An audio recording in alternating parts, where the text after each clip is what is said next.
pessoas, eu me chamo Daniel Ricardo e o vídeo de hoje serve para desmentir de uma vez por todas qualquer argumento anti-gay escorado na Bíblia Sagrada.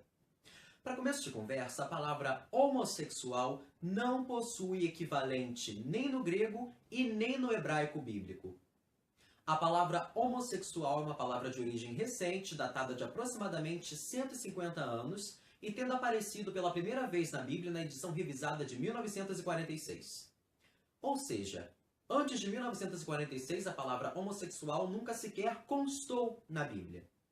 Aí você me pergunta, como a palavra homossexual foi parar tantas vezes na Bíblia Sagrada? É isso que você vai descobrir. Não existe palavra nem no grego e nem no hebraico bíblico para sodomia e sodomita. O uso dessas palavras é contemporâneo. Sodomita na Bíblia pode significar simplesmente habitante de Sodoma, assim como moabita significa habitante de Moabe e não um novo tipo de Pokémon. Qualquer passagem do Novo Testamento que faça uso das palavras sodomia e sodomita para qualquer outra coisa que não seja fazer referência aos habitantes daquela cidade são traduções mal feitas, tendenciosas e fraudulentas. Não acredita em mim? Vai no texto original em grego e hebraico e me acha uma palavra que ligue sodomia e sodomita à homossexualidade. Você nem vai encontrar sodomia e sodomita para começo de conversa. Sodoma está entre as passagens bíblicas favoritas de certas pessoas para oprimir homossexuais, devido à tentativa de estupro coletivo dos habitantes de Sodoma para com os anjos hospedados na casa de Ló. Seria uma pena para ele se em Gênesis 18 ficasse provado que a destruição de Sodoma foi premeditada e Deus enviou seus anjos à casa de Ló para alertá-lo da destruição de Sodoma. O que faz com que esfreguem Sodoma na nossa cara até criar farelo é o fato de Gênesis 19, versículo 4, descrever que homens da cidade estavam cercando a casa de Ló para estuprar coletivamente os anjos, o que teria provocado a ira do Senhor. Ideia essa que já se provou falsa, uma vez que em Gênesis 18 fica provado que Deus já havia ordenado a destruição da cidade bem antes disso. Seria uma pena também se no texto original em hebraico e até mesmo nas primeiras traduções gregas a palavra traduzida hoje como homem fosse na verdade uma palavra ambígua que inclui homem e mulher. Mas se mesmo assim alguém quiser discutir que eram somente homens cercando a casa de Ló e que isso provocou a ira do Senhor, usar um caso isolado de estupro coletivo para condenar relações homossexuais é no mínimo o uso burro e desonesto da palavra de Deus. Se o argumento não foi o suficiente para você, Ezequiel 16, do versículo 49 ao 50, deixa claro o motivo da destruição de Sodoma. Eis que esta foi a iniquidade de Sodoma, tua irmã. Soberba, fartura de pão e abundância de ociosidade teve ela e suas filhas, mas nunca fortaleceu a mão do pobre e do necessitado. Tornaram-se soberbos e fizeram abominações diante de mim. Portanto, vendo eu isto, as tirei dali. E se não foi o suficiente para você, vamos ver o que o próprio Jesus Cristo tem a dizer sobre o motivo da destruição de Sodoma. E em qualquer cidade que entrardes e vos receberem, comei do que vos for oferecido. E curai os enfermos que nela houver. E dizei-lhes, é chegado a vós o reino de Deus. Mas em qualquer cidade que entrardes e vos não receberem, saindo por suas ruas, dizei, até o pó que da vossa cidade se nos pegou, sacudimos sobre vós. Sabei com tudo isto que já o reino de Deus é chegado a vós. E digo-vos que mais tolerância haverá naquele dia para Sodoma do que para aquela cidade. Agora que vocês já sabem que a desculpinha de Sodoma não faz sentido, vamos à próxima desculpinha. Arsenokoites. Palavra formada pela junção do prefixo grego para homem, arseno, e a palavra grega para cama, koites. Numa tradução literal, significaria camas de homem. É encontrada em Timóteo 1:10 e em 1 Coríntios 6:9. Fora dessas duas ocasiões, a palavra simplesmente não aparece mais em lugar nenhum da Bíblia. O significado da palavra arsenokoites ainda é debatido, pois a palavra é bastante obscura e a única forma de entender o que ela realmente quer dizer nessas ocasiões é analisando o contexto na qual se encontram. 1 Timóteo 1, do versículo 8 ao 10. Sabemos, porém, que a lei é boa, se alguém dela usa legitimamente. Sabendo isto, que a lei não é feita para o justo, mas para os injustos e obstinados, para os ímpios e pecadores, para os profanos e irreligiosos, para os parricidas, matricidas e homicidas, para os devassos, para os sodomitas, para os roubadores de homens, para os mentirosos, para os perjuros e para o que for contrário à sã doutrina. A palavra traduzida como sodomita em Timóteo não passa da palavra arsenokoites. O erro de tradução é provado porque, se você reparar bem, existem pares estruturais nas palavras. Elas são sinônimos. Observe a planilha.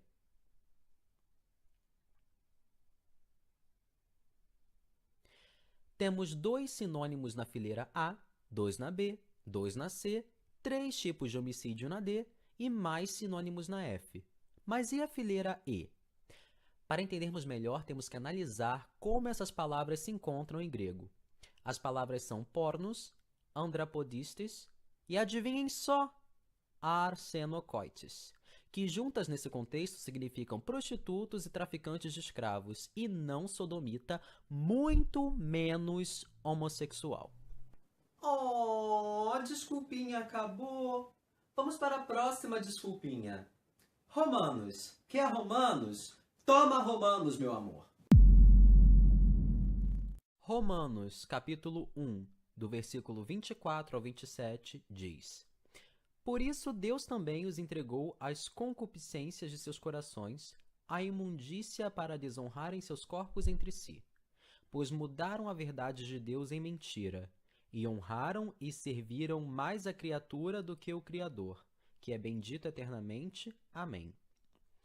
Por isso Deus os abandonou às suas paixões infames, porque até as suas mulheres mudaram o uso natural, no contrário à natureza. E semelhantemente também os homens, deixando o uso natural da mulher, se inflamaram em sua sensualidade uns para com outros, homens com homens, cometendo torpeza e recebendo em si mesmo a recompensa que convinha ao seu erro.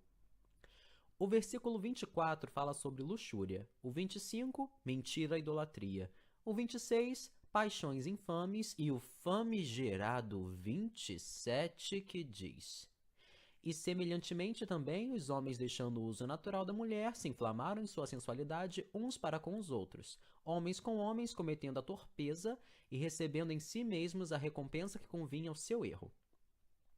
É bem fácil ignorar o real significado do versículo 27, porque a forma porca como interpretam nas igrejas é bastante popular. Mas se você reparar bem, se os homens desistiram das relações naturais com suas mulheres e foram se relacionar com outros homens, é porque antes disso eles se relacionavam regularmente com mulheres. O que seria um prato cheio para certas pessoas se a palavra grega traduzida como desistiram fosse aphentis, que significa desistir, divorciar, deixar para trás. Basicamente, esses homens eram heterossexuais atraídos naturalmente por mulheres e viraram as costas, desistiram, divorciaram-se, aphentis, de suas esposas. E as mulheres estavam fazendo o mesmo com seus maridos para irem se relacionar com outras mulheres. Paulo não está se referindo a homens que se sentem atraídos por homens desde a juventude, como é o caso da maioria dos homossexuais hoje, e sim condenando homens que deixaram suas mulheres para trás para se relacionarem com outros homens. Mas por que os homens fariam isso, você me pergunta? Contexto é tudo. Nessa passagem existe um determinado número de homens e mulheres com uma situação de luxúria, falsidade, idolatria. E assim, um pouquinho de resistência em não matar a aula de história esclareceria muito bem essa situação como uma orgia. Prática bastante comum na era greco-romana onde a história se passa, diga-se de passagem. Mas por que Paulo falaria de orgias? Basta pesquisar as práticas pagãs contemporâneas a Paulo para se dar conta de que orgias sagradas dedicadas à deidade Baal aconteciam no Monte Peor, em Moabe. Nessas orgias, famílias inteiras faziam sexo sem ligar a mínima para os laços familiares, e faz total sentido para Paulo condenar essas práticas. Agora, com o contexto histórico e religioso em mente, releia Romanos 1, do 24 ao 27. Que diferente que ficou, né? Isolar o versículo 26 e 27, distorcer o contexto para condenar homossexuais, não passa de uma projeção do seu próprio preconceito. E mesmo que esses dois versículos isolados e fora de contexto valessem de alguma coisa, seria apenas para condenar heterossexuais que abandonaram suas mulheres para ter relações homossexuais e jamais homossexuais que já são assim desde jovens.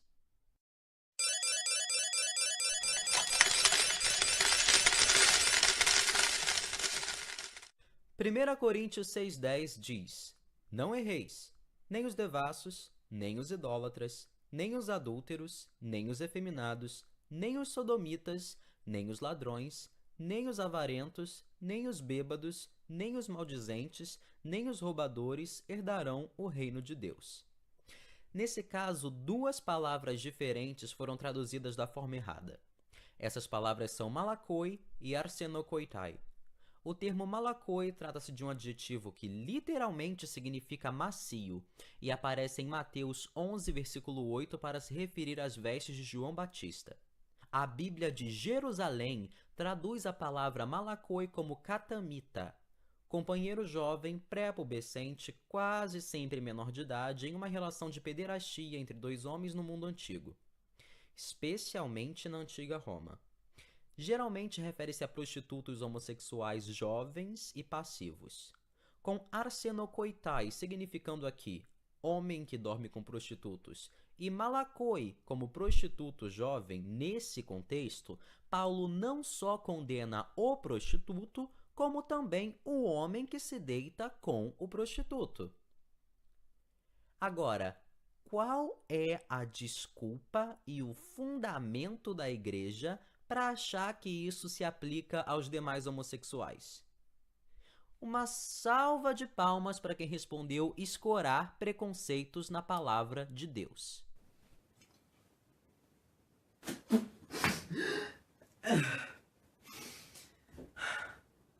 Gênesis acabou. Mas agora vem a minha desculpinha favorita, a desculpinha que eu vou pisar com o maior prazer do mundo.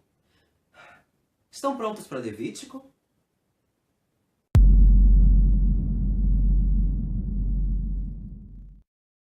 Usar Levítico, livro do Velho Testamento, para apontar qualquer coisa é tão ridículo que nem vale a pena perder seu tempo com pessoas que cometem esse show de hipocrisia.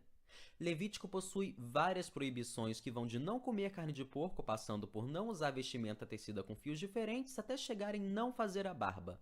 Mas a leitura seletiva de alguns babacas só enxerga a parte em que diz: com homem não te deitarás como se fosse mulher. Abominação é. Eu fiz o meu dever de casa e digo que hoje é um péssimo dia para quem usa isso para atacar homossexuais, uma vez que a palavra hebraica bdelgumá, traduzida como abominação em Levítico 18:22, esteja relacionada a ídolos e coisas pertinentes à idolatria, um dos motivos por trás da criação das leis do Levítico. O que dá a entender que essa proibição está ligada a uma questão de pureza dos hebreus, para que não sejam como os idólatras babilônicos e cananeus que promoviam orgias e prostituição nos templos de Baal. Mas daí, sou só eu supondo, pode ser só minha imaginação. Mas vamos analisar isso aqui mais uma vez. Com homem não te deitarás como se fosse mulher. Abominação é. Por que enfatizar como se fosse mulher ao invés de escrever logo com homem não te deitarás é abominação? É porque o status social da mulher naquele tempo era literalmente tapete de macho. E essa desigualdade de gênero é amplamente defendida na Bíblia, cuja estrutura está sempre centrada em um homem dominante e uma mulher submissa. Não é nenhuma surpresa que naquele tempo as relações sexuais eram controladas pelo homem e a mulher deveria fazer o que o homem quisesse, da forma que ele quisesse. Um homem se submeter a ser tratado dessa forma, abre aspas, como se fosse mulher, fecha aspas, o colocaria num status social menor, uma vez que o homem seria sexualmente dominado e controlado, o reduzindo a uma mera propriedade e assim manchando a imagem de Deus, que é o que os homens daquela cultura eram considerados. Com o contexto histórico e social em mente, essa passagem não quer dizer nada mais, nada menos que Você não pode usar um homem como propriedade sexual. Você não pode subjugar um homem sexualmente como faz com as mulheres.